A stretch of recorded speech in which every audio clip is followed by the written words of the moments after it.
Este programa llega a ustedes gracias a Pisco Armada. Un pisco de uva quebranta de 44% de volumen y 5 años de guarda. Un verdadero deleite para el paladar más exigente. Cómprelo en bodegarras.com y recuerde, tomar bebidas alcohólicas en exceso es dañino. ¿Qué tal, amigos? ¿Cómo están? Muy buenas tardes, noches. Bienvenidos a una nueva edición de Bahía Talks por Canal B, el canal del Bicentenario. Buenas tardes a todas las personas que se conectan a esta hora con nuestra señal en streaming. Si usted siguió hoy Canal B, ha visto Viento a Favor con José Carlos Stock y la invitada Virginia Bafigo, una médica cirujana que también ha sido ministra de Estado, una estupenda conversación con José Ricardo Stock. También es posible que haya visto En Nombre de la Ley con Verónica Valenzuela y Oriel Balega, cómo se hacen las cifras de violencia contra la mujer en el Perú. Tremendo tema con Karina Garay Burga. Súper interesante. Está colgado para que usted lo pueda ver. Bueno, hemos estado con la noticia del día con Sillones, Inteligencia para la Acción con José Luis Gil y Meritocracia con Oscar Becerra. Hoy tenemos Bahía Talks y estamos con dos invitados estupendos también, como siempre. Está Omar Neira, el doctor Omar Neira, y el analista político doctor Hugo Guerra. Vamos a conversar sobre el gabinete, sobre lo ocurrido y sobre lo que podría ocurrir, que es lo interesante, y lo que viene a continuación. Y después de Bahía Talks, vea Reflexiones con Pepe Pardo. Van a estar dos estupendos invitados. Carlos Gálvez Pinillos, que es expresidente de la Sociedad Nacional de Minería, Petróleo y Energía y director de Empresas Mineras y analista económico. También va a estar Antero Flores Arauz, abogado, político, expresidente del Consejo de Ministros, ex candidato presidencial, etcétera, etcétera, etcétera. Una gran persona además, los dos, por cierto. La impunidad reinante en el país, un tema muy, pero muy importante. Y no se olvide de la charla magistral de José Chevasco. Ahí está el teléfono 999-901-953. Diga usted Canal B y tendrá un descuento. Nos sigue en TikTok. Y la noticia era, bueno, esta, ¿no es cierto? Finalmente ya no está Otárola. Ayer terminamos de hacer nuestro análisis político y él salió y dijo, me voy, ¿no?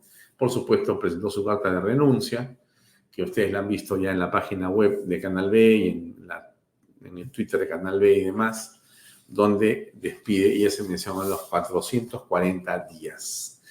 Como dijimos ayer, la permanencia del doctor Otárola era simplemente insostenible, no había, de mi punto de vista, nada que hacer. Esta salida estaba más que cantada y era obvio. ¿Y por qué razón? Porque, bueno, había cometido errores gruesos, faltas éticas, según lo que nosotros entendemos. Y si serán o no serán delitos o temas mayores, tendrá que resolverlos la Fiscalía y después el Poder Judicial. Y tiene en el Congreso de la República por lo menos 3 acusaciones constitucionales en progreso. No es poco. Pero bueno, se fue disparando contra Martín Vizcarra. No entendemos bien si era una estrategia de victimización o es verdad.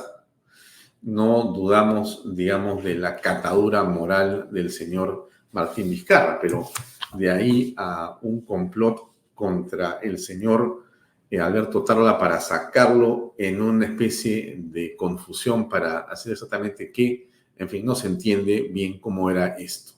Pero en todo caso, él salió diciendo que en todo este complot no estaba, como había dicho la señorita que lo acompañó, el señor Nicanor González, Nicanor Boluarte, perdón, hermano de la presidenta Dina Boluarte. O sea, Nicanor no está, dice, ¿no? Un gran respeto por él, no está. Es bien sensible el tema ese de Nicanor Boluarte, ¿eh? A la presidenta le puede decir cualquier cosa, menos de Nicanor Boluarte, porque salta inmediatamente. Si no, miren ustedes, escuchen esto. Algo. no está en disputa ningún tipo de poder entre el señor Otárola y el señor Nicanor Boluarte, mi hermano. Ellos dos son amigos, cada vez que pueden se reúnen y toman un café y ninguno de los dos se está disputando absolutamente nada. Y si eso ha querido hacerse entrever a través de las noticias y este complot, yo lamento mucho por aquellos que hayan preparado esta actuación de esta señorita. Pero sí debo recalcar y decir firme, con la transparencia que siempre me ha caracterizado. Mi hermano no está comprometido en ningún complot. Mi hermano no participa ni con una sola pestaña en las decisiones de este gobierno. La presidenta de la República, su hermana soy yo. Las decisiones que yo tome, acertadas o no, con errores o no, es de la presidenta de la República. Yo tengo...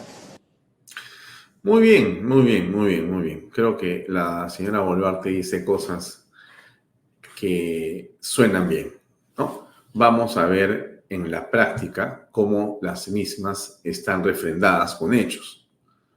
Porque la sospecha que todos hemos tenido y tenemos es que el señor Boluarte tiene un peso. O sea, su hermano Nicanor tiene un peso en la selección, en la filtración, en, digamos, la designación de algunos ministros, viceministros o otras personas del Estado. Y está vinculado de alguna forma, directa o indirectamente. No pareciera eso algo tan alejado de la realidad. Pero en todo caso, eso es parte de lo que se ha venido investigando. Entiendo que también está haciendo lo propio la prensa y hemos visto eso. No sabemos si la Fiscalía está trabajando en esa línea, pero en todo caso, si lo que dice el señor Boluarte es correcto y no está el señor Nicanor Boluarte metido en nada, nos parece extraordinariamente positivo, porque no debe estar bajo ninguna circunstancia. Bien, pero eso era parte del anecdotario, ¿no? Yo les estaba hablando a ustedes de la carta de renuncia. Por supuesto, Alberto Otárola también dice que el señor Nicanor no tiene nada que hacer con quien le une una gran amistad. En fin, hoy día estuvo el señor Alberto Otárola en la primera fila durante la juramentación del nuevo gabinete. Fue invitado, llegó con un buen talante, una buena corbata y se le notaba bastante contento. ¿Significa esto que tiene una relación buena con el poder? A pesar de no estar ya a cargo de la PCM, continúa teniendo una relación positiva, buena, importante, sólida con la señora Boluarte. Parece que sí. ¿Eso es conveniente? Miren, amigos, está en una investigación. Una investigación. Una investigación no es una sanción, no es un delito. Una investigación no es una sentencia, es una investigación que se va a abrir por lo ocurrido. Y entonces la Fiscalía hará su trabajo, el Poder Judicial, el Congreso y demás, y se sabrá qué fue lo que pasó. Mientras tanto, el señor Otárola no está inmerso en nada y podría perfectamente tomar una embajada. Eso es lo que pareciera va a recibir. Bueno, yo tengo esa impresión, de repente me equivoco y termina haciendo lo que él dijo. Ayer, ¿qué dijo ayer? Me voy a las calles en 2 semanas a enfrentarme con Antauro Humala. Me parece estupendo. Todos podemos enfrentarnos a cualquier cosa que tengamos delante, en las calles, en donde sea, ¿no? Bien por él si lo quiere hacer.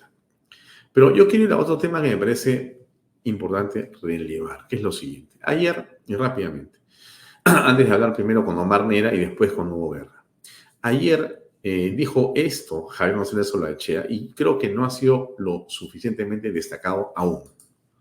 Les puedo transmitir, después de haber estado desde las 7:30 de la mañana con la Presidenta hasta la 1 de la tarde prácticamente, es que va a haber un relanzamiento de las políticas generales del gobierno, que incluirán algunas reformas para que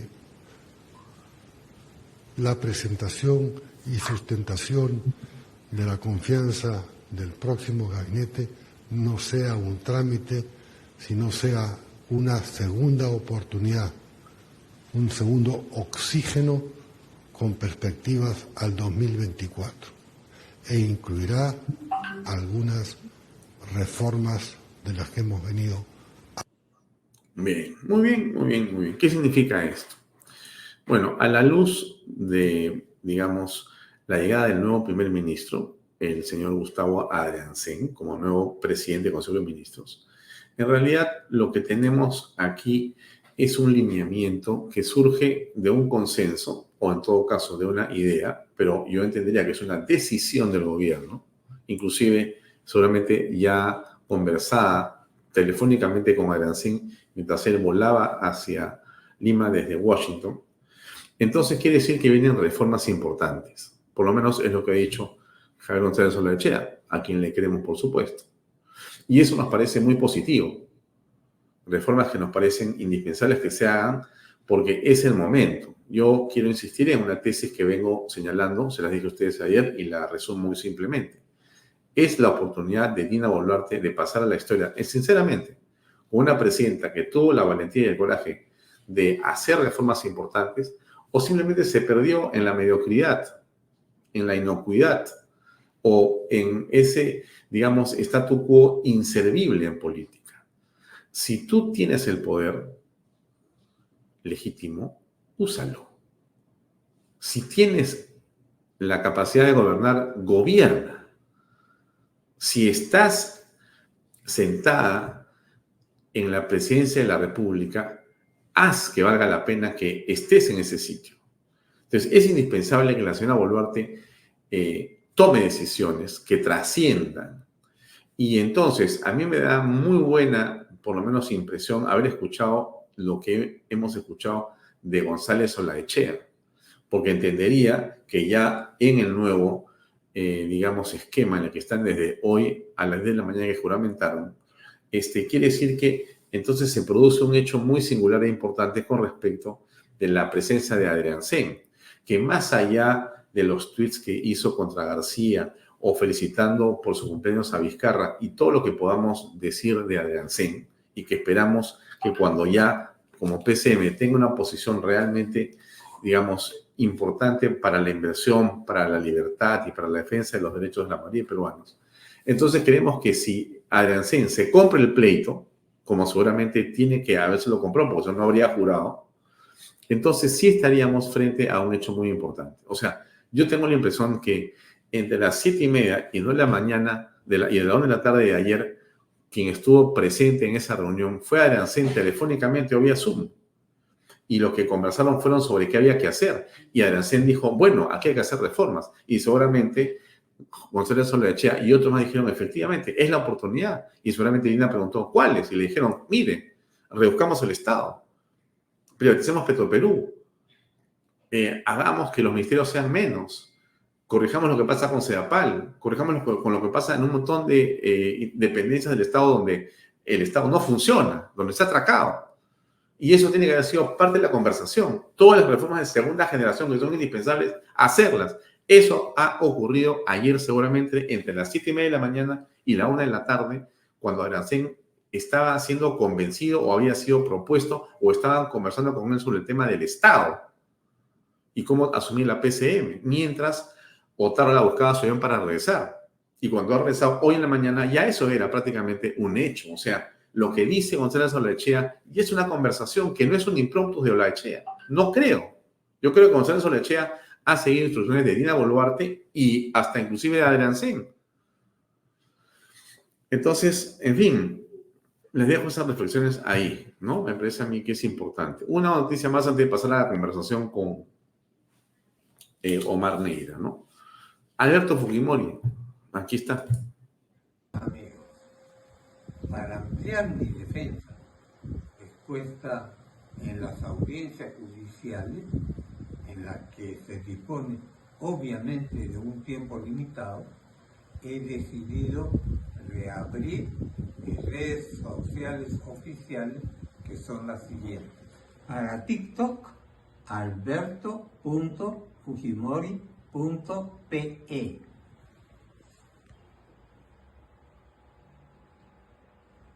Y mi página web, de la misma forma, alberto.fujimori.pe.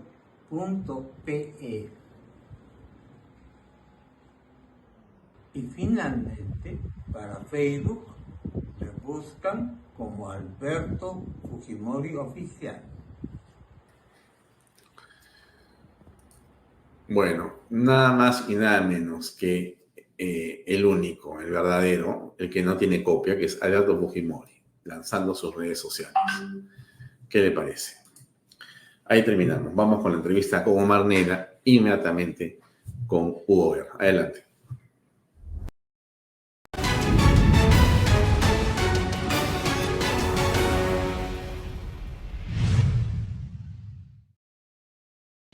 Bien, estamos ahora con el doctor Omar Neira para conversar en torno a lo ocurrido en las últimas horas. Omar, gracias por estar con nosotros. Buenas noches. Mi primera pregunta es, ¿cómo aprecias lo sucedido con Alberto Otárola y esta crisis que hoy ha devenido en un nuevo gabinete? Alfonso, buenas noches. Gracias por la invitación y es un placer. Realmente, como ciudadano de a pie, lo que vemos es que hay el poco interés desde la presidenta y de los políticos por los problemas importantes en el país. Finalmente, tú ves que hay un escándalo en 2 o 3 días y no escuchas una sola palabra de la presidenta de la República con respecto a esto. Y de ahí todo un culebrón que se ha tejido en torno a dádivas, intereses, para mí hasta denigrar a la mujer como tal, pero todo se resume en que ellos acuerdan políticamente algunos consensos, pero los problemas de fondo en este país siguen sin tocarse y esto denota que la presidenta y el actual nuevo premier más o menos te dicen lo mismo. A ver, digamos, presidente Boluarte, el día domingo en la noche, si no me equivoco, después de lo que hemos visto en el programa Panorama, emite un comunicado desde el Palacio de Gobierno y dice que no va a aceptar transgresiones en ese tipo de contrataciones en las líneas éticas, ¿no? Y ya estaba marcando ahí una cancha inmediatamente. Al día siguiente, su ministra, creo que es de Cultura, señala que después de una reunión del Consejo de Ministros, creo que a las 2 de la tarde o 3, la decisión es que venga a Otárola inmediatamente, cosa que ocurre ayer martes. Entonces, en el lenguaje de los hechos, más que de las palabras, entiendo que el gobierno ha intentado conjurar la crisis. Había una decisión tomada ayer en la tarde y eso es lo que yo entiendo que hace Javier González Olaechea. Cuando dice él lo que señala, a lo que se refiere en la noche Otárola diciendo desatinado o incorrecto este pronunciamiento, diciendo que había nuevas políticas y nuevo gabinete, sin que él haya todavía dicho nada, es porque entiendo yo que la presidenta ya le había dicho a González Olaechea, anuncia eso, ahí en chiquito, ¿no? Y él estaba en una ceremonia dentro de la Cancillería y lo comentó. En todo caso, tenemos un nuevo gabinete. Nuevo PCM en realidad, porque es el mismo gabinete al que te acabas de referir tú. Entonces, la pregunta que nosotros tenemos que hacernos en este momento, que es la que te traslado, es un nuevo presidente del Consejo de Ministros con un gabinete que es el que hemos tenido, que es el de Otárola, sin Otárola, ¿puede hacer una diferencia teniendo en cuenta que hace poco juraron nuevo ministro de Economía, Minería y otros más? ¿Cómo ves eso para adelante? Tomando las declaraciones del canciller, él también se expresa y dice que va a haber nuevas políticas o reformas en cómo se quiere llevar el país. Mi sensación es distinta. Si tú ingresas y eres director técnico o ingresas a dirigir un equipo, en este caso un país, eres el premier, empiezas a manejar, lo mínimo que puedes hacer es llevar parte del equipo pues, a tu gente. Y si sigue la misma gente, yo veo poco auspicioso un cambio en las políticas públicas de este nuevo premierato. Mi sensación es que es más de lo mismo, porque no estás poniendo tu equipo. Vas a trabajar con el equipo del anterior. eso supondría que el equipo del anterior andaba bien. Si bien es cierto, hace poco acaba de cambiar minería, economía y no vemos resultados, eso lo veremos en unos 60 días. Pero mi sensación es esta, de que no hay, digamos, no creo que haya un manejo importante de un nuevo premier si entra sin equipo. Es un poco de sentido común y ese análisis grande, ¿no? Salvo que tenga, digamos, una gran ascendencia para influenciar aquello que decía el canciller, cambios profundos en políticas públicas. Pero tú ves la cabeza y es Dina. Entonces ahí ves, y mi sensación ahí es que creo que ella quiere asegurar y quedarse hasta el 2026 como está, con acuerdos políticos, evidentemente. Un gobierno hay que llevarlo con acuerdos políticos, pero para beneficio del ciudadano de pie, no para beneficio de los que están alrededor. Y mi sensación es esa, ¿no? Ya. Ahora, vamos a ver, analicemos un poco lo de Otárola. Más allá de, digamos, el escándalo, que no da para hablar más del tema, lo que sí me gustaría es revisar un poco lo que él dice ayer en términos de sus resultados como gestión, ¿no? Él dice, cuando se despide, bueno, finalmente hemos avanzado como país. Vamos a crecer este año 3.5% de la economía, ya va a despegar o ya despegó. La minería va a crecer, también viene una especie de aluvión de inversionistas, ¿no?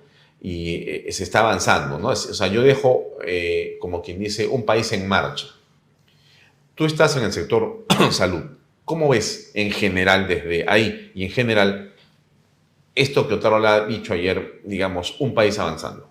Si bien es cierto, las políticas públicas se expresan hacia adelante con planificación y dice, yo hago esto para ver estas expectativas, pero cuando tienes un segundo gobierno, digamos, parte del gobierno Castillo-Boluarte, año y medio, empiezas a analizar resultados. Hemos terminado en recesión en el 2023. Eso es real, son cifras. Ok, dicen vamos a crecer el 24, pero el 23, que fuiste gobierno, estuvimos en recesión. Las cifras negativas en economía son terribles. Seguridad. La seguridad es impresionante. O sea, de acá podemos salir y puede pasar un motorizado por un celular y nos matan. Y eso sentía, acaban de matar un exalcalde en el norte. Ya. Esto es todos los días. Acaban de robar en el corazón de Miraflores, San Isidro. Sí, entraron ahí 2 vehículos y llevaron todo lo que había en una tienda de teléfonos celulares, sí, en general. Economía, seguridad, educación. Los colegios que empiezan estos días no tienen agua y desagüe, no tienen techos. Vamos a salud, que es un poco el campo en el que podríamos opinar con alguna experiencia de hecho y de lugares.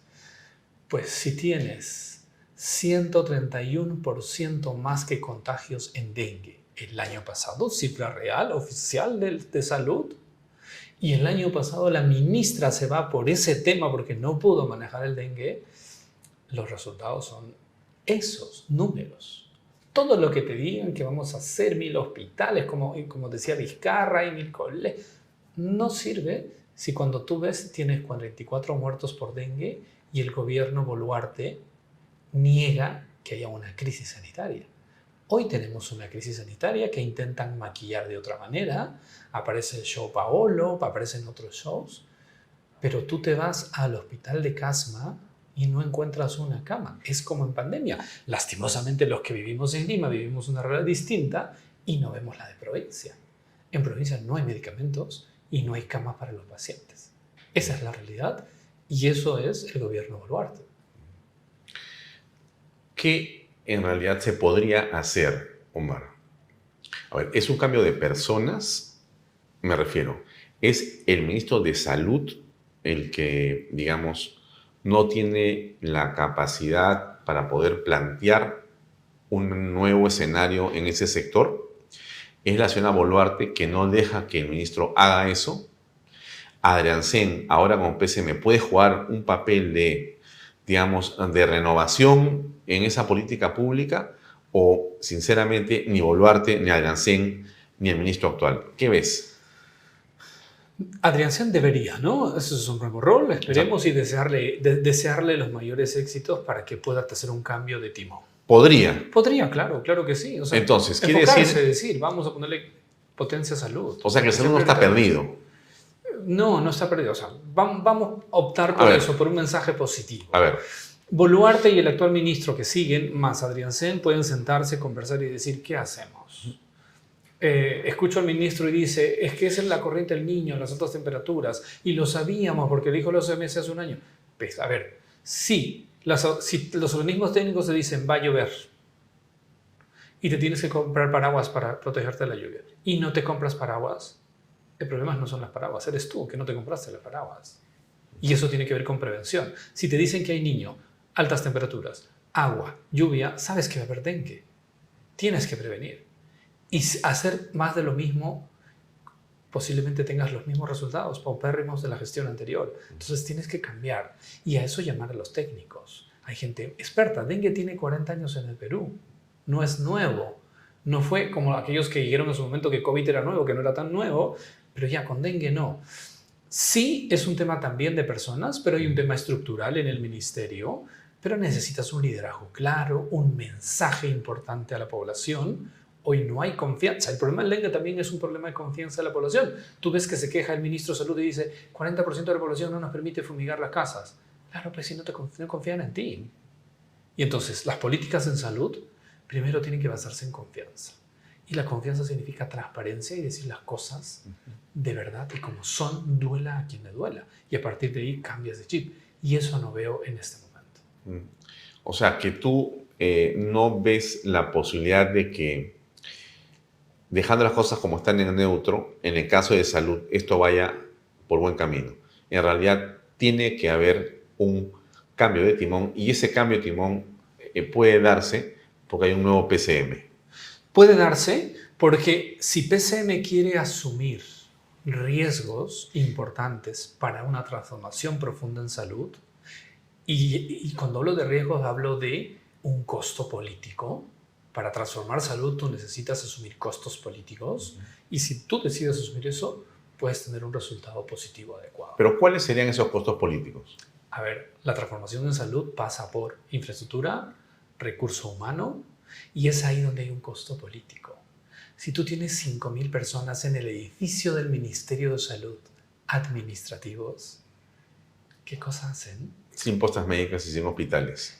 La transformación va por cambiar el chip. Sin espacio al primer nivel. No tienes, Ya, estás y muerto. ese es un costo político importante. ¿Por qué? Porque tienes muchos sindicatos que quieren este statu quo, que esto permanezca. La transformación digital, ¿tú sabes por qué? Yo hasta este momento, es una de mis hipótesis, ¿por qué no quieren apostar a la transformación digital? Porque eso significa control, hacer eficiente un sistema. Sí, es obvio. Y eso no le gusta a la gente, porque el statu quo funciona bien ahora para los que están ahí. Y entonces, ese es un costo político enorme que los políticos que están a turno deberían asumir. Quien decida asumir costos políticos, como hay otras experiencias anteriores de gobiernos en nuestro país o en otros, de hacer transformación con este costo político, puede tener un cambio. De lo contrario, no. ¿Cuál es el costo político? Decirle a la gente, no voy a apostar por hospitales, voy a apostar por primer nivel, donde el 80% de las enfermedades, pero eso es cambiar un chip a un país. Eso es un costo político. Pero necesitas casi una especie de kamikaze, porque es bien complejo entrar y decir vamos a reducir personal en el ministerio. No, te van a decir ya. Vamos a modificar la forma en que hacemos las cosas para reducir hospitales o meter más infraestructura en lo que sea, como dices tú, el primer nivel, ¿no? En realidad suena descabellado, pero... Políticamente hablando, ¿no? Pero es lo que hay que hacer, ¿no es cierto? Y no es lo que te puedo decir yo acá, es la experiencia mundial del éxito de los países que tienen un sistema sanitario adecuado. O sea, está la evidencia que te dice que ese es el camino. Es más, todos te lo dicen cuando entran como ministros. Vamos a apostar por el primer nivel, pero todos terminan inaugurando hospitales que no funcionan. El otro cambio es intentar hacer un sistema distinto de contratación en salud para tener rápidamente sistemas o hospitales inclusive. Y esa, por ejemplo, a mí me gustan mucho las APBs. Pero nadie quiere hablar porque ahí salen los sindicalistas, otros grupos y dicen es privatizar la salud. No es privatizar la salud. ¿Qué? Esto de los mandiles grises, ¿qué lo llaman? Todo, ¿O mandiles así azules? es, ¿Cómo se llama gris, eso? hay mandil gris, verde o el sistema completo. ¿Puedes explicar de qué se trata eso? Porque es una manera muy innovadora en la que se puede plantear resultados. Y voy a empezar por resultados para que entienda tu público. Los dos mejores servicios hospitalarios que a mi punto de vista por satisfacción de usuario existen en el Perú a nivel público son dos hospitales que se llaman Caelín y Barton. El Caelín y Barton son dos hospitales que no están gestionados por el Estado, llámese salud. Están gestionados por un privado. El Caelín ¿Dónde y están? Barton, uno en el Callao y uno en Villa María. ¿Y cómo ves resultados? Vas y le preguntas a los pacientes, y esto yo he empezado a mapear esto, le dices, ¿dónde te gustaría atender? Yo no quiero, he cambiado mi dirección o me he mudado acá y encontré que este hospital me atiende como clínica. Me llaman para decirme que tengo cita. Casi nunca falta medicina. ¿Sabes por qué? ¿Cuál es el truco? Porque en el contrato de la APP le obligan a este operador que si no tiene el 99% de medicinas lo van a multar. Yeah. Entonces tiene las medicinas, por lo tanto no falta. Pero ¿cuál es el truco? Al tema de fondo, atención primaria. E-Salud le da un dinero establecido por paciente. No le da más ni menos, lo que le daría en otro hospital de salud. Ponte que un paciente cuesta $300 anuales para el sistema de salud. ¿Se los da al Almenara o se lo da al Caelín? El Caelín, al tener una gestión privada, tiene que hacer eficiente esos $300. Y todos sabemos, lo que estamos en salud pública, que el 80% de enfermedades se previenen. Lo que ha hecho en 10 años Caelín y Barton es atención primaria y prevenir. Yo tengo 250,000 pacientes, $300 por paciente, esto es figurativo, ¿no? El monto no es exacto, y con ese dinero tengo que buscar mi mayor rentabilidad. ¿Qué hago? Que la gente no se enferme. ¿Y qué hago? Los busco, es una población definida, no es que va cualquiera, es una población asignada. Y prevengo, el negocio es prevenir. Y si yo prevengo, mis utilidades aumentan, Claro. porque no llegan al sistema hospitalario, porque el 80% lo puedo prevenir. Y no hablo, a veces la gente confunde y este esquema de primer nivel y atención primaria, yo lo puedo hacer en enfermedades cardíacas complejas. La gente cree que prevenir es gripe, diarrea. No. ¿Cómo hago? ¿Un paciente hipertenso? Porque si no tiene prevención, deja de tomar sus pastillas. Le pongo a alguien para que lo monitorice y tome siempre, de tal manera que no me hace infarto. Diabetes, lo controlo bien para que no me haga insuficiencia renal. Entonces, tengo menos dializados, tengo menos infartos, por lo tanto mi hospital no tiene un alto costo.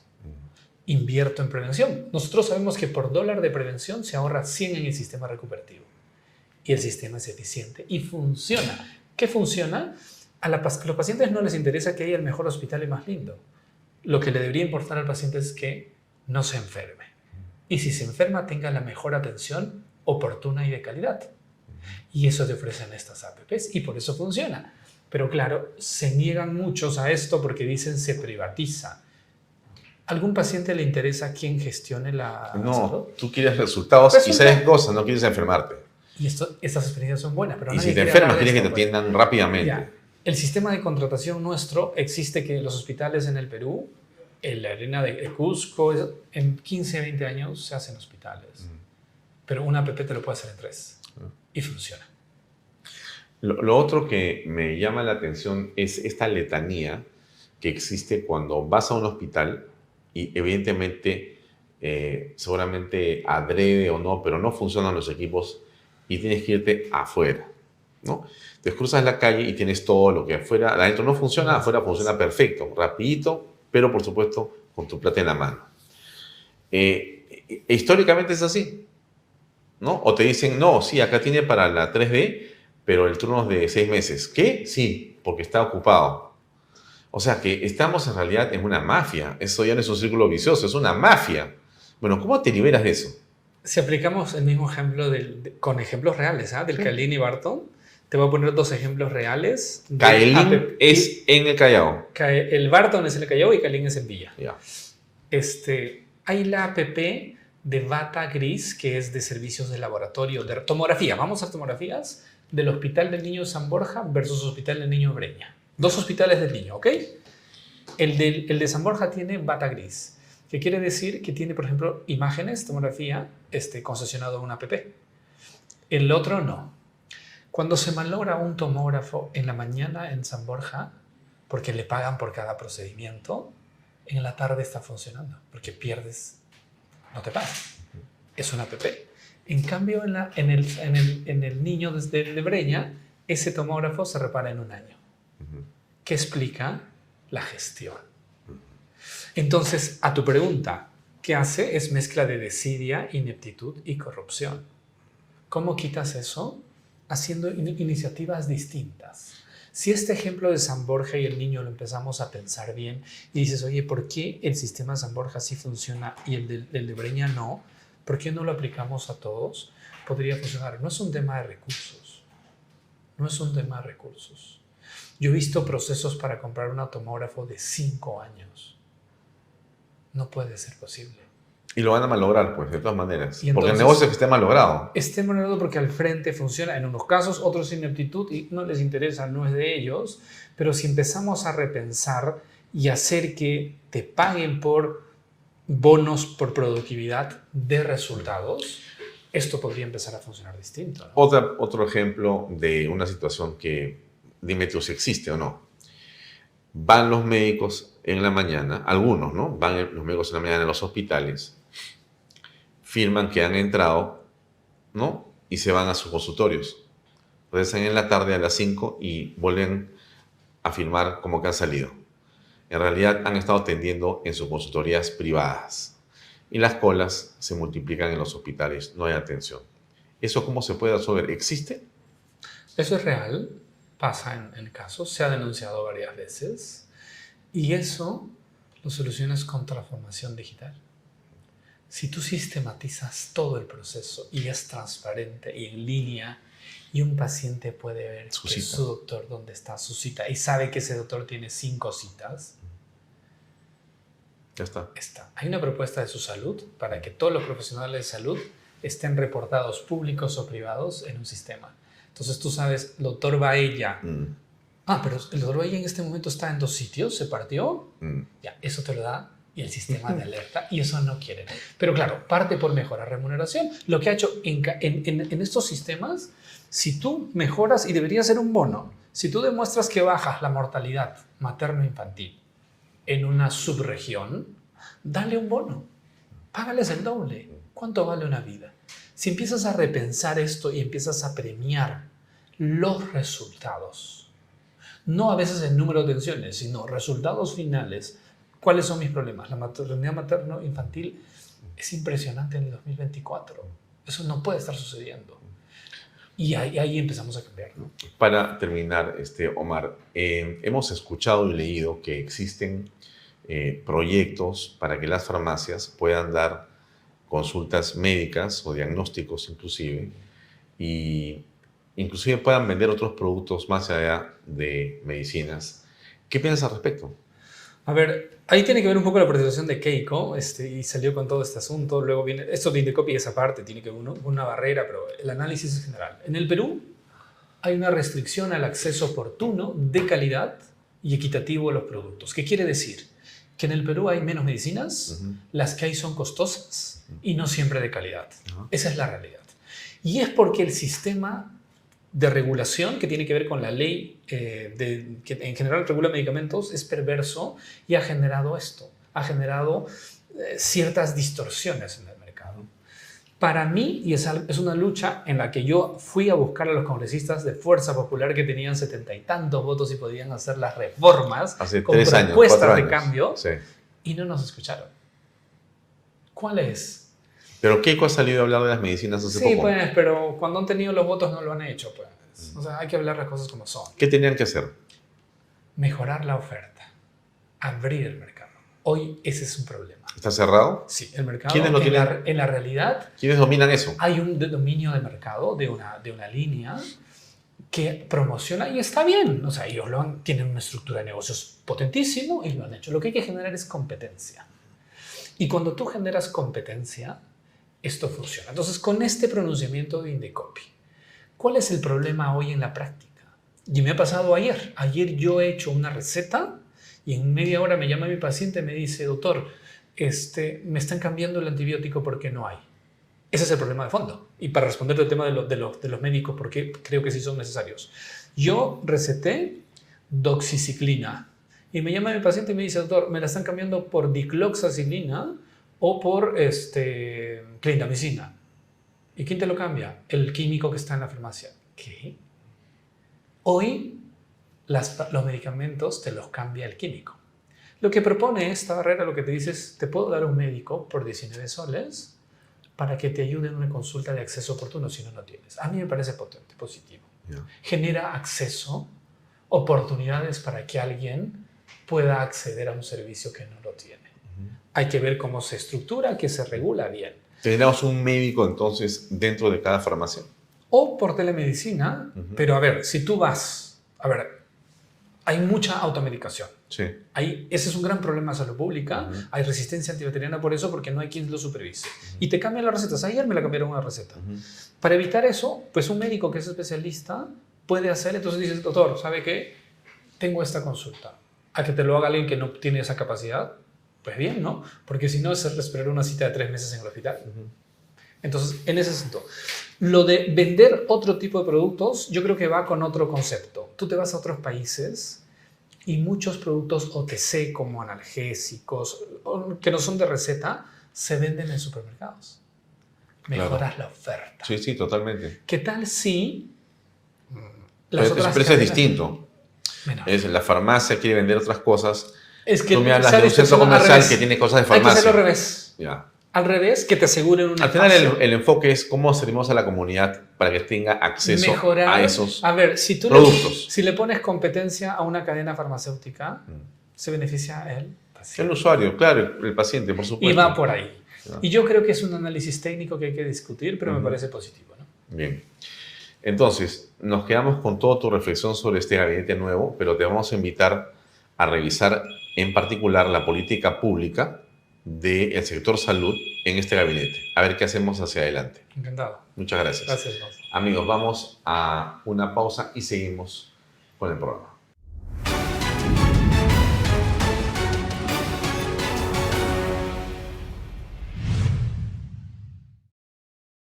Bien, amigos, estamos en la entrevista de fondo del día de hoy para conversar con Hugo Guerra. Hugo es un analista político, un hombre vinculado al periodismo y al análisis político y financiero. Y vamos a pedirle su opinión en torno a aquello que ha sido noticia en los últimos días. Analizaremos un poco la salida de Otárola y la entrada de Adrián Sen. ¿Qué implica esto en realidad? Hugo, gracias por acompañarnos. Gracias a ti, Alfonso. Un gusto estar en Canal B. Puesta la pregunta. Salió Alberto Otárola después de 440 días, como reza su carta de renuncia. Esa crisis, de tu punto de vista, ¿qué cosa trajo? ¿Cómo fue que se manejó desde el gobierno? ¿Qué conclusiones podemos sacar de la misma? Yo creo que Alberto Otárola ya había cumplido su rol en el gobierno. Hay que ser objetivo. Gracias a él, el inicio del gobierno de Dina Boluarte se estabilizó. Heredó toda la inestabilidad profunda de Pedro Castillo. Y además devolvió, pese a todo, la paz social.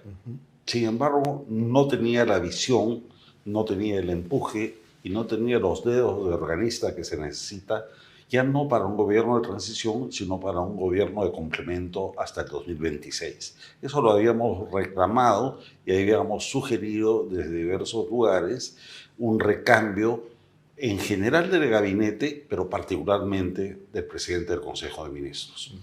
La forma en la que ha salido, sin embargo, no debió darse nunca. Y no debió darse nunca porque eso demuestra que nuestro sistema político tiene un grave problema en sus componentes. Bien analizadas las cosas, más allá de las hipótesis de complot que puedan trazarse, lo cierto es que Alberto Otárola, como ser humano, había cometido graves errores. Y esos errores fueron al mundo periodístico y le pasaron la factura. Errores que podrían convertirse en delitos si es que la Fiscalía encuentra esos postulados, esa investigación y termina por sancionarlo. en realidad no solamente la Fiscalía que ha abierto un proceso de indagación preliminar, sino también tiene 3 acusaciones constitucionales en el Congreso que repasan prácticamente todos los delitos de la administración pública. Entonces, la tiene bien cargada, la tiene bien pesada y va a tener seguramente en los próximos años que litigar, a no ser que se acoja a algún tipo de colaboración eficaz o de anticipación de pena, pero creo que se ha metido en un grave problema. Ahora, no descartemos, sin embargo, que pueden haber lados oscuros en todo este caso que todavía no conocemos bien. Por lo pronto, yo solamente quisiera dejarlo ahí, uno de los personajes centrales, la chica que está metida en todo el problema como personaje central, es digna de una investigación muy minuciosa. Pero para cerrar el tema, ¿no? Dejando al lado el asunto personal, cuando él está todavía en Canadá, él hace mención a un complot. Y la dama sale tanto en Canal N como en Willax diciendo que en ese complot está gente vinculada a Martín Vizcarra. Pero además dice algo que le da bastante más gravedad al asunto. Dice, aquí también está metido Nicanor Boluarte, el hermano de la Presidenta de la República. Entonces, no se entiende bien qué estaba haciendo ahí. Pero cuando llega Otárola aquí, sale de hablar con la Presidenta Boluarte y da su discurso de despedida ayer, más o menos a esta hora, y dice, bueno, sí, quiero descartar al señor Nicanor Boluarte, que no tiene nada que ver en esto. Entonces, ¿cómo se explica que esta dama va y en realidad a quien, digamos, favorece con su argumentación es al señor Otárola, porque termina defendiéndolo a él, pero él cuando regresa, más bien lo que dice es que parte de lo que dijo ella no era correcto? Bueno, precisamente yo te decía, para dejar un poco aislado el caso, pero ya que invitas a la indagación, sí, acá hay aspectos bien llamativos. Todo el caso se produce con participación de la señorita Yacyre. Ella es la que hace las grabaciones. Extrañamente, en una primera conversación que tiene con Beto Ortiz, por ejemplo, dice que en su casa está llena de grabadoras. ¿Qué persona tiene ese tipo de equipos domésticamente? Es tan minuciosa que tiene incluso el récord de los taxis que tomó hace 2 o 3 años. Bien llamativo. Y según los chats revelados, ella hace coordinaciones con Figueredo, que es la mano derecha de Martín Vizcarra. Legalmente en el partido, el secretario general del partido. Ella lo involucra a él, pero después dice una cosa igualmente llamativa. En una entrevista anterior, ella había dicho que no conocía a Alberto Otárola, pero luego dice que sí tuvieron una relación de una semana, poco más o menos, ¿no? Como ninguneando el tema. Pero ella, en otro chat, se ve claramente que es parte de la armadura de todo esto. Porque ella dice, yo voy a decirle del video, pero seguramente no me va a hacer caso, él no va a ceder a presiones porque Dina no. O sea, realmente ahí hay mucho para investigar, pero esa es la materia penal y es la materia truculenta. Ahora, ¿cuál es el rol del hermano de la Presidenta Boluarte? Es real, es una ficción, pero todo hace indicar que está bastante conectado directa o por interpósita ONG. Así es. Y no podemos separar este caso de revelaciones periodísticas que involucran al hermano de la Presidenta Boluarte en nombramiento de personas en diversos niveles del escalafón del Estado y en la organización presunta de un partido político para Dina Boluarte. Entonces, realmente está aislado y lo que hace Otárola es tirarle el capote final y decirle, mira, esta también me la debes, Dina. Yo creo que es muy temprano como para decir que no hubo participación alguna. Ahora, la política es una materia en la que los gestos dicen mucho. Así El día de es. hoy, en la juramentación, el primero en salir a la prensa para tomar un asiento en su ubicación y expectar esa juramentación es Alberto Otárola, que se sienta en la primera fila, en el primer asiento, y expectó la juramentación nacional del ANSEM. ¿Qué significa esto para ti? Que no ha habido una ruptura total. Hay una línea de continuidad, ya sea amical, ya sea de servicios o ideológica, pero no ha habido una ruptura total. Es más, cuando uno revisa la carta de renuncia de Alberto Otárola, ni siquiera es como clásicamente, innecesario, pero clásico, poner de manera definitiva o sin vuelta atrás. Simplemente dice renuncia y es lacónico, ¿no? Y agradece a la presidenta. Sí. Entonces, Ahora, hace unos minutos u horas, la presidenta Dina Boluarte salió a dar unas declaraciones y ha dicho específicamente que no hay ninguna disputa entre Nicanor, su hermano, y el señor ex primer ministro Alberto Otárola. O sea, ella lo subraya. Esto a ti te podría parecer que está, digamos, sumando o en la dirección de la estabilidad justamente del nuevo gabinete y del gobierno. yo creo que ahí se están poniendo paños fríos a una investigación mayor o a un escándalo eventual. No olvidemos que Dina Boluarte ha protegido explícitamente a su hermano ante la prensa en varias oportunidades. De hecho, no se metan con mi hermano porque no tiene nada que ver, es parte del gobierno.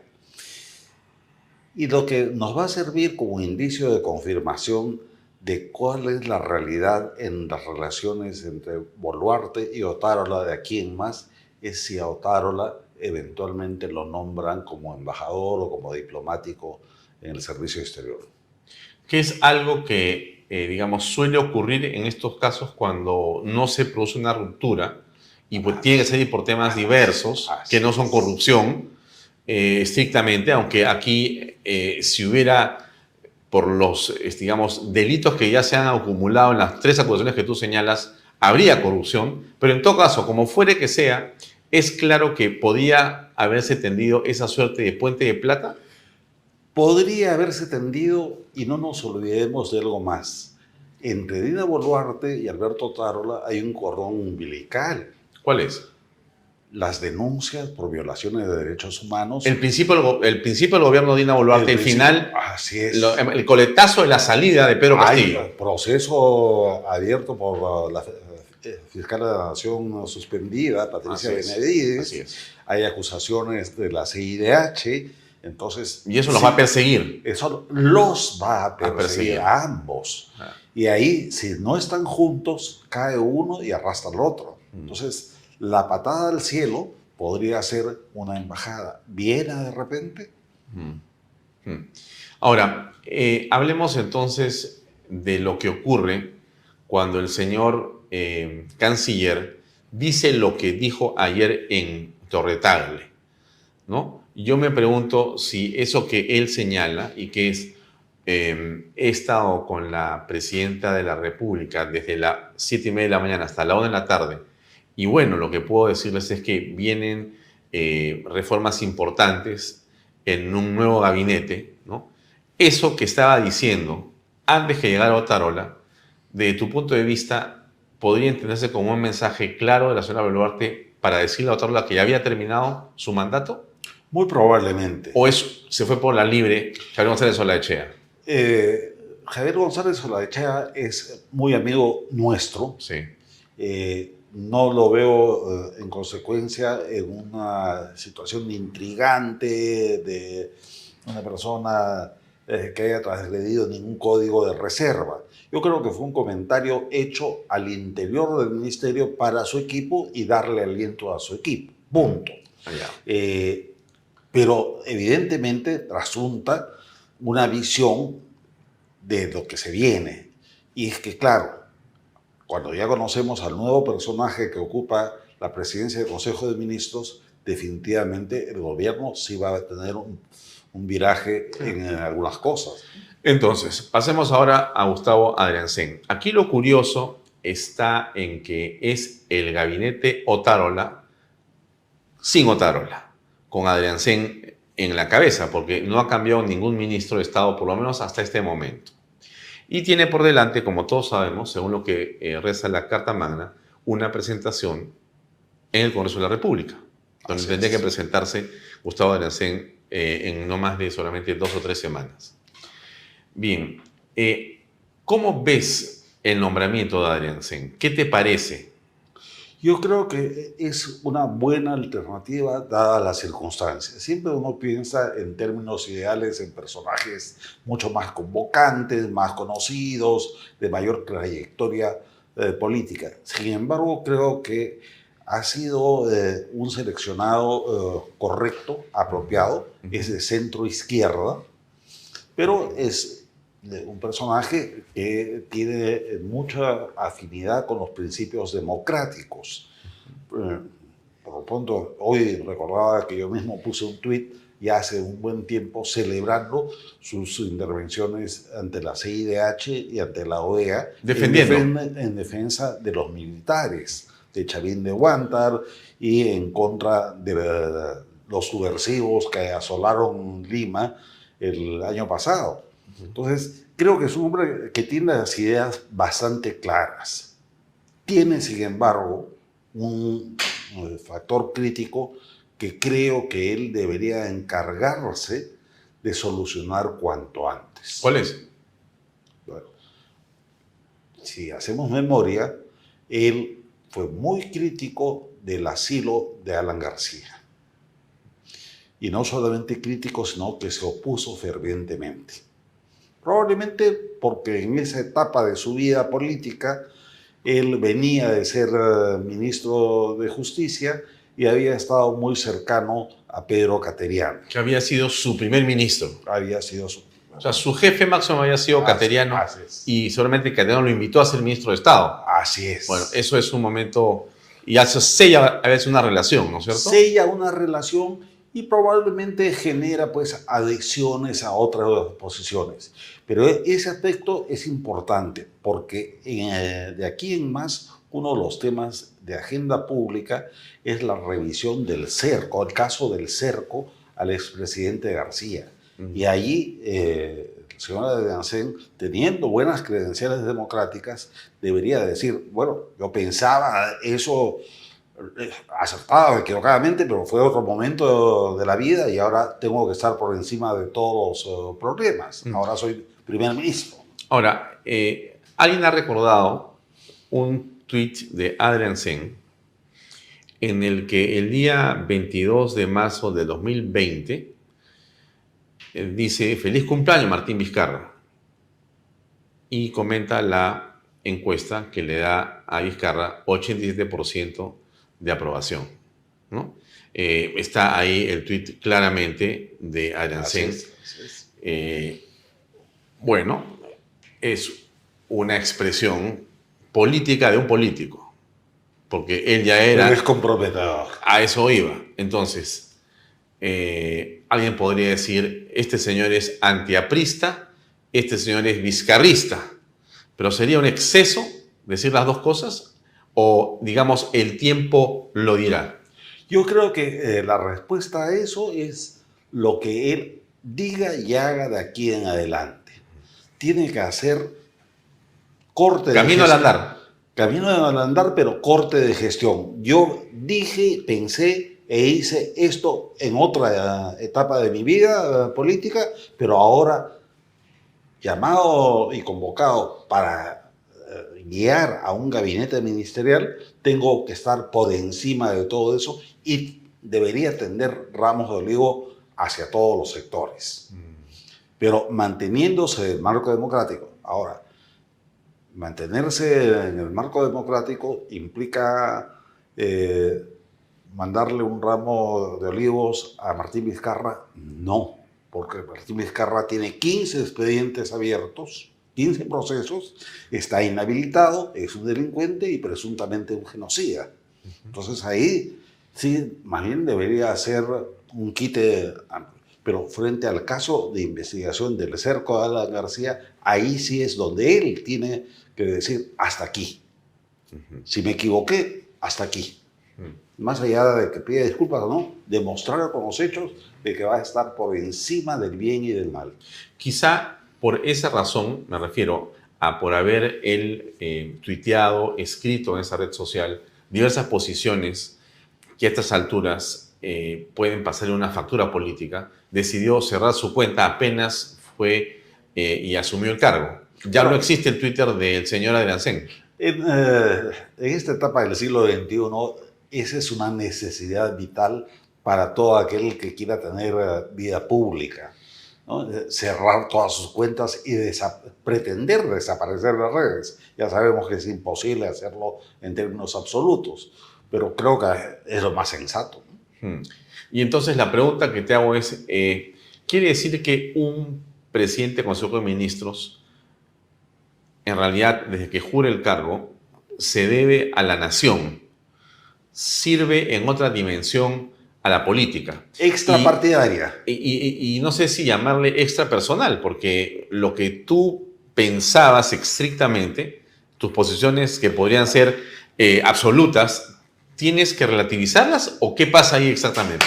Ahí los principios éticos, morales se mantienen. Ya. Los principios políticos se mantienen, pero los gestos y los actos partidarios deben quedar al margen. Entonces, ahora es el momento de corregir todo lo que pueda haber sido un exceso, un error, un estado anímico diferente, y él se debe a todos los peruanos si quiere hacer un buen premierato. Muchos lo hemos saludado hoy día porque nos parece que tampoco hay una razón firme, sólida, como para decir, esta es la peor elección, le va a hacer daño al Perú. Imaginemos que han puesto a un extremista. No, yo creo que hay que dar una opción. Serenos, pero críticos. Ahora, hablemos un poco de lo que viene a continuación, porque hemos escuchado ayer, para terminar con Otárola, en el discurso de despedida, que él dice, bueno, hemos avanzado, ¿no? Vamos a crecer 3.5%, ya viene la inversión minera, en fin, hemos hecho una buena gestión. Bueno, es una posición bien singular y seguramente no queda otra cosa que decir en esas circunstancias como la de ayer, pero lo que nosotros tenemos como accountability del señor Otárola es que el crecimiento ha sido negativo el año pasado. Así es. Él mantuvo al ministro de Economía que se le pedía a gritos que lo cambiara. Y que nos mintió diciendo que no había recesión. Así es. Que hasta que salieron los números. Claro, era prácticamente una invención de todos nosotros, ¿no es Así cierto?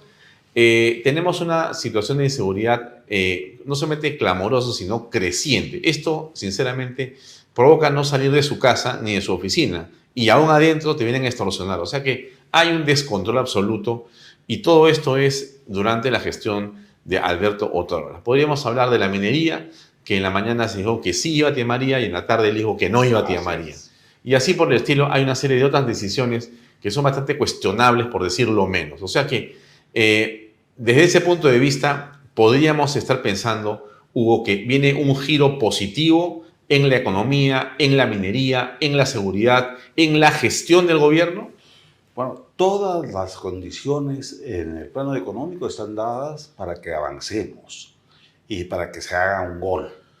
No digo un gol en el sentido triunfalista, pero si tienes el sector agrario, ha crecido en el último trimestre del 2023 y está creciendo en el primer trimestre del 2024. Si tienes la minería, acabamos de estar en la feria en la que se sorprendió a Otárola con la noticia de Canadá. Hay expectativa. Mucho. los inversionistas. Lo que hay que generar son las condiciones de seguridad para que vengan.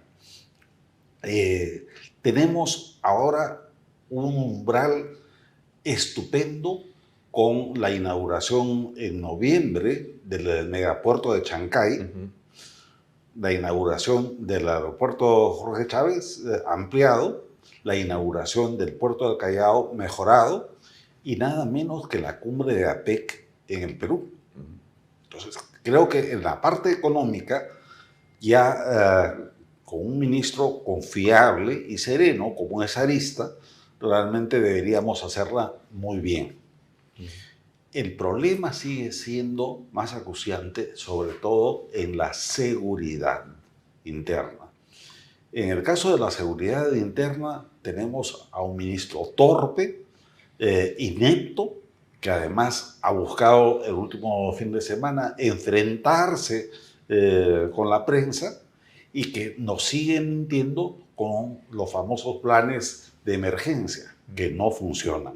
Y como tú dices, ya los ciudadanos estamos en estado de ansiedad permanente y en estado de emergencia real, no oficial, sino real, por nuestra propia integridad física, patrimonial, etc.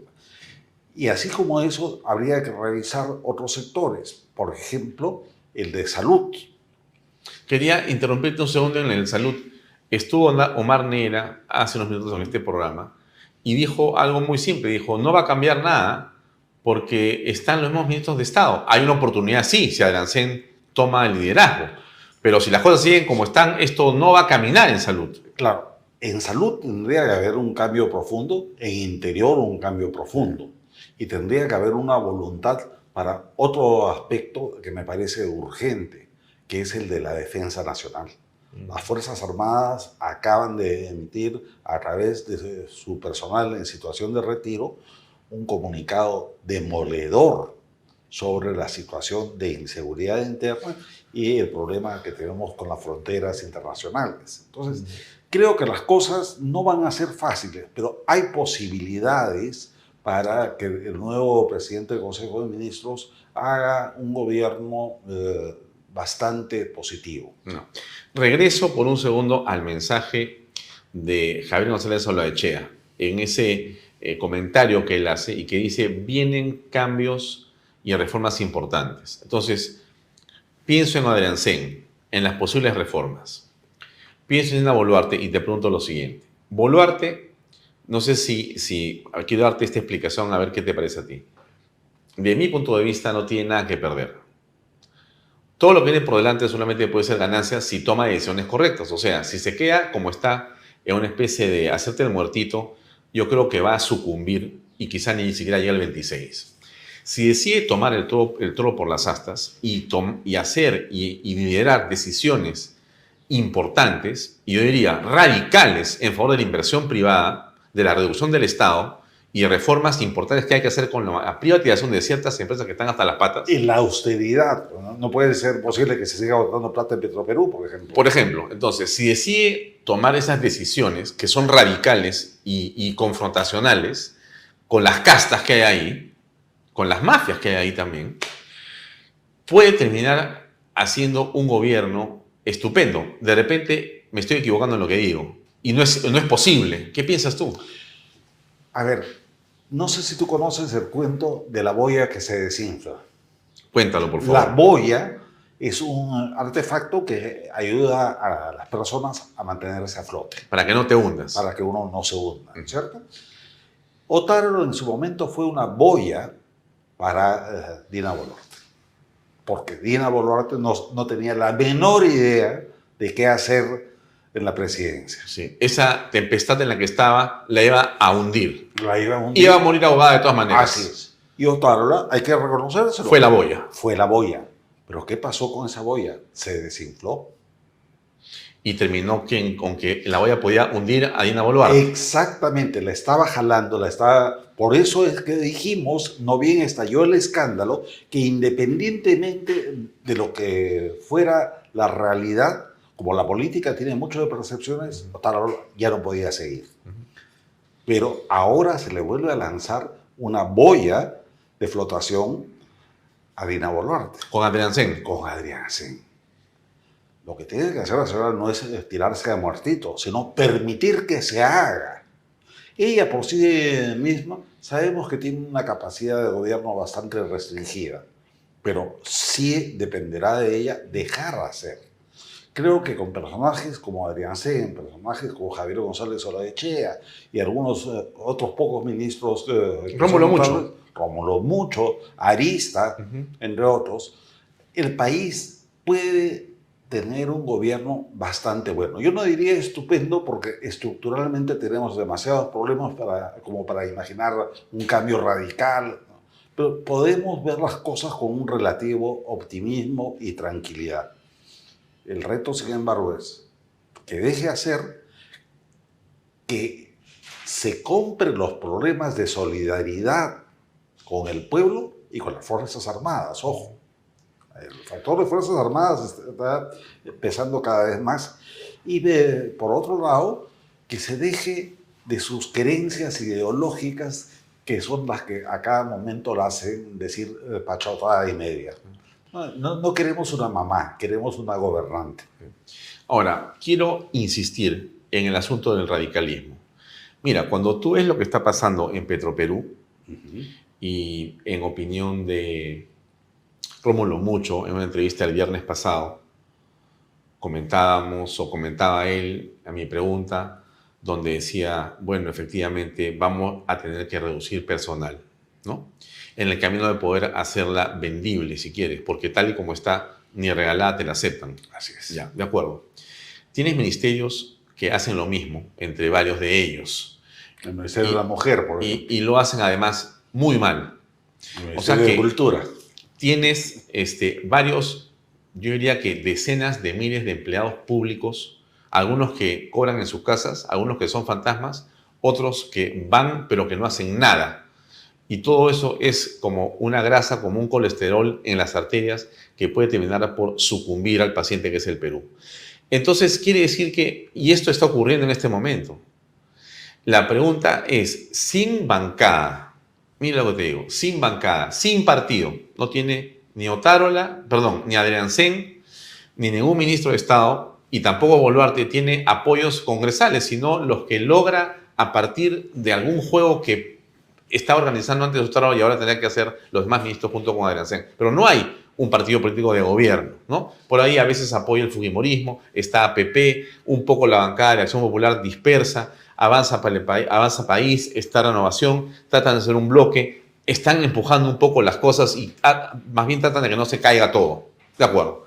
Pero quiero insistir en el radicalismo, porque a mí me da la impresión, y esa es la pregunta, si no es acaso esta una oportunidad para justamente tomar esas decisiones radicales de reducir, de achicar los ministerios, porque Hugo, tiene que hacerse de todas maneras.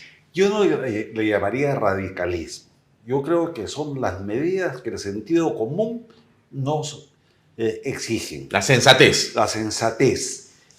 Radicalismo sería imaginar que hay una ventana de oportunidad para tomar medidas tipo Milei. Eso no se va a dar. O para hacer una gran reforma del Estado. Lamentablemente no hay tiempo, no hay fuerza política como para hacer. Pero sí, efectivamente, hay cuestiones que son urgentes y que ya resultan inevitables.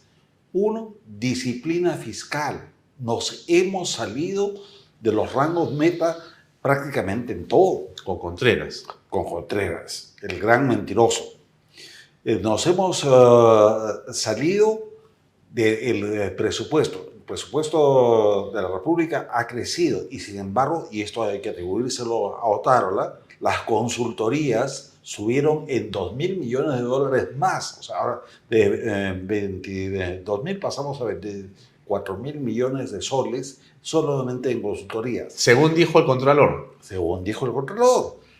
Y según el mismo Contralor, 1/3 de las adquisiciones del Estado se hace a dedo, sin pasar por el SNIP, por ningún control. Sí. Ese tipo de y según el Contralor, 24.000 millones se van en corrupción. En corrupción.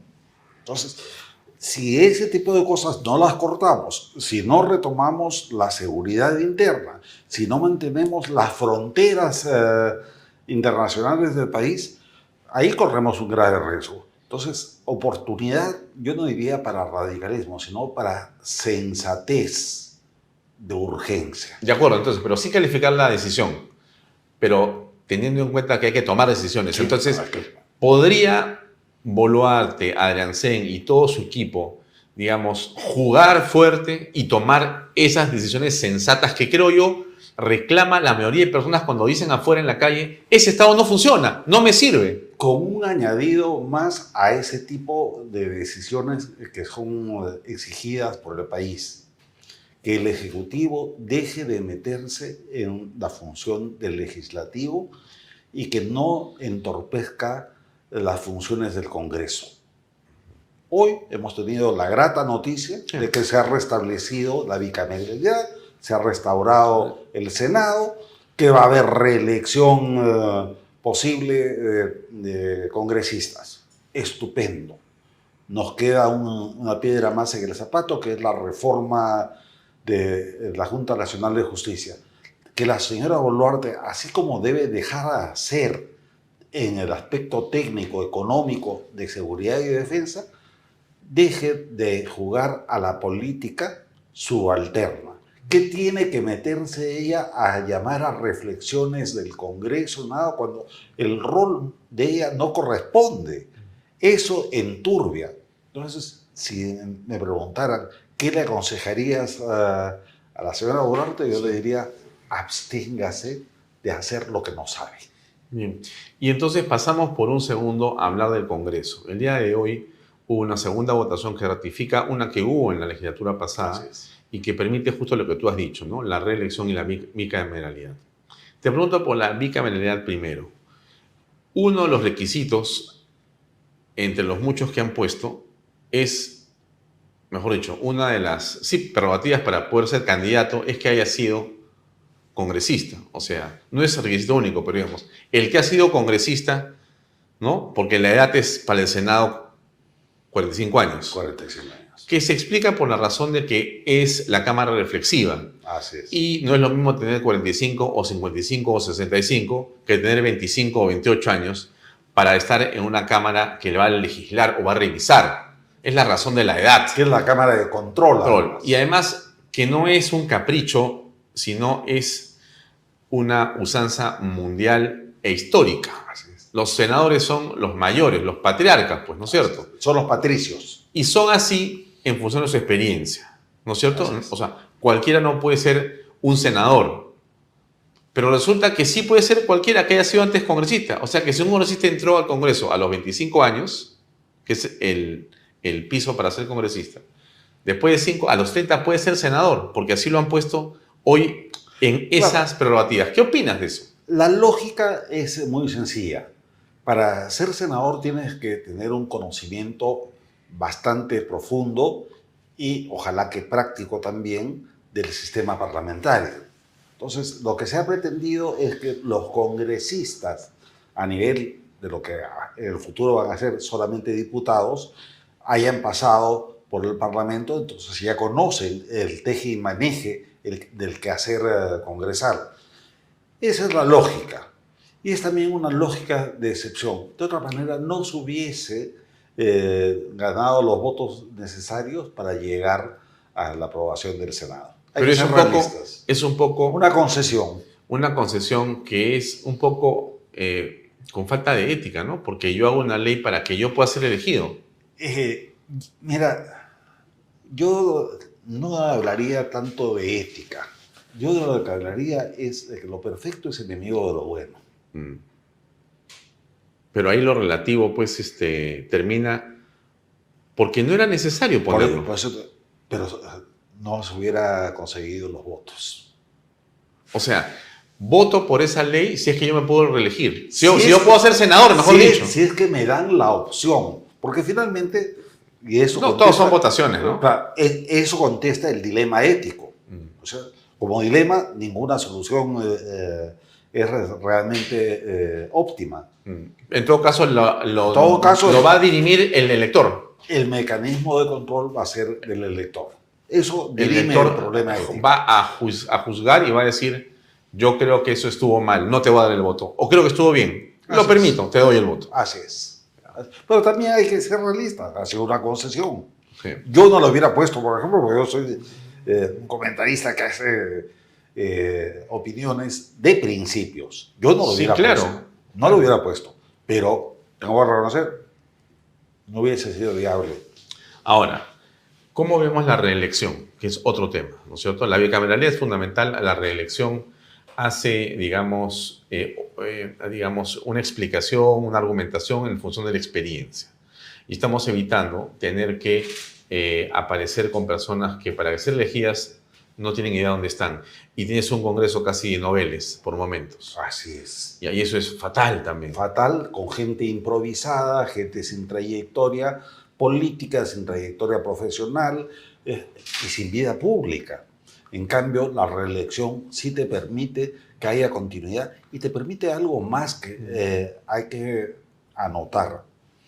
En el Perú decimos con alguna simpleza, no, los políticos, la política, y lo vemos como algo nefasto, como algo sórdido.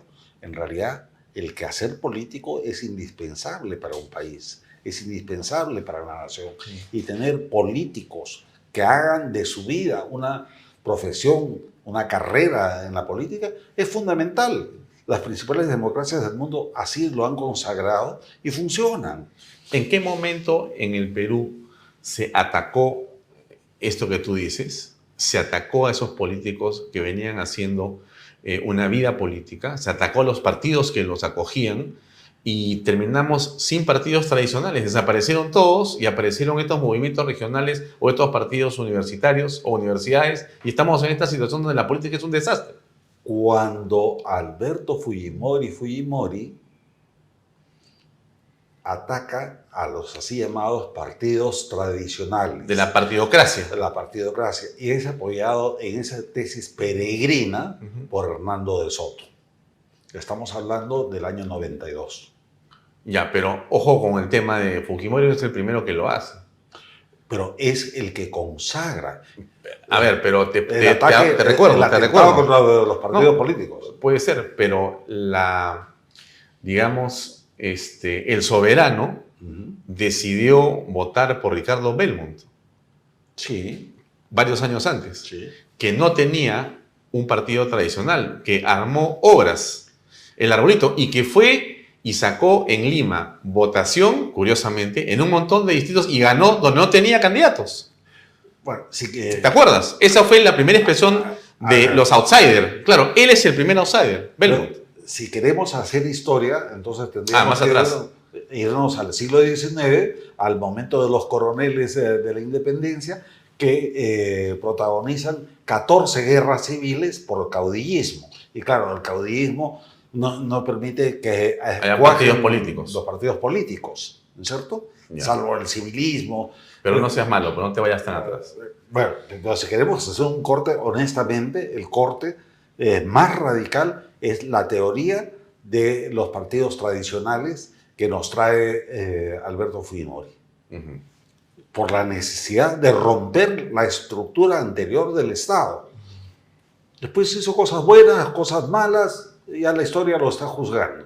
Pero él es quien teóricamente, y auspiciado por Hernando de Soto, por su radio, se tira abajo toda la teoría política de la democracia en el Perú. ¿Qué partido es el más fuerte hoy? Muy buena pregunta. Yo te la puedo responder. Porque, a ver, no es un partido que me guste en lo más mínimo. Pero en algún momento conversé con César Acuña, hace algunos años, y le pregunto por su partido, ¿no? Y me dice, somos el más grande, ¿no? ¿Cómo así? Y me empezó a mostrar los números, que después lo convirtió en un aviso, creo que en prensa. Decía, la mayor cantidad de congresistas, gobernadores regionales, alcaldes, pero también concejales, regidores, etcétera. O sea, que políticamente elegidos por el pueblo, no hay un partido que tenga más que nosotros. Esos los elegidos por el pueblo.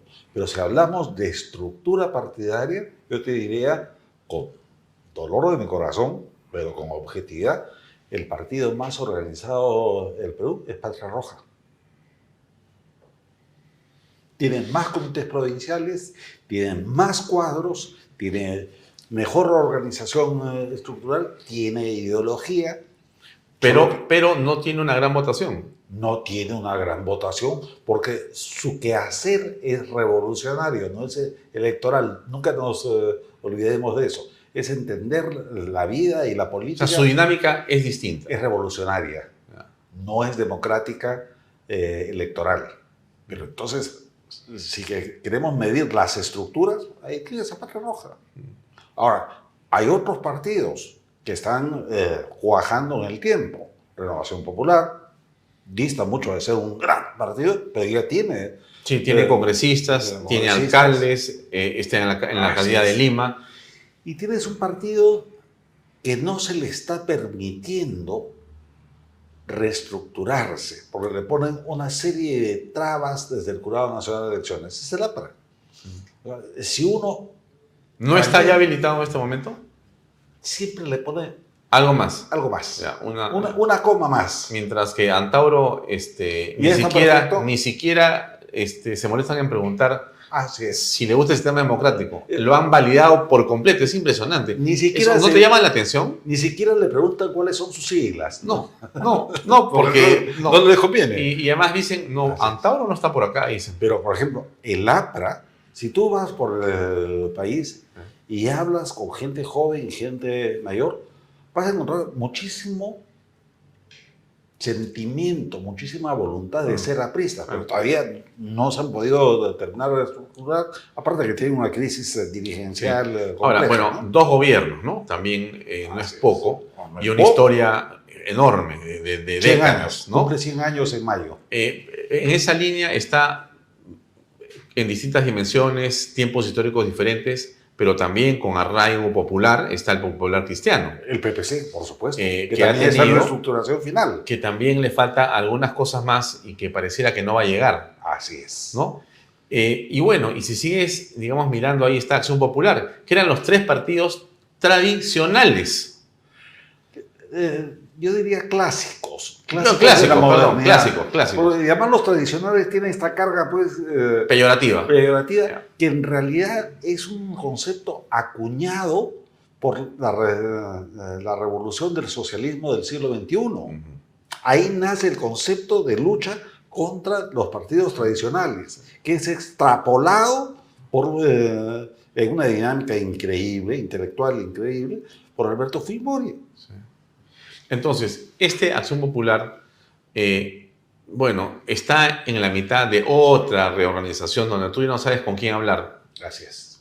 Así es. Se jalan entre ellos los principales cargos o puestos del partido y no hay cómo estructurar algo ahí. Juegan a la historia del cangrejo peruano, ¿no?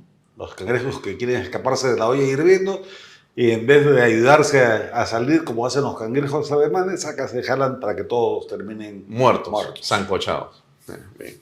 Bueno, me he quedado con ganas y creo que el público también, de poder continuar conversando contigo Encantado. sobre política y partidos políticos y te reitero entonces la invitación para que en otro momento regresemos a conversar más sobre esto. Siempre es apasionante conversar con gente que conoce de la historia del Perú y con inteligencia y gratos momentos. Creo que podemos volver a conversar largamente sobre esto. Siempre a tus órdenes y obviamente en Canal B. Gracias, Hugo, muy amable.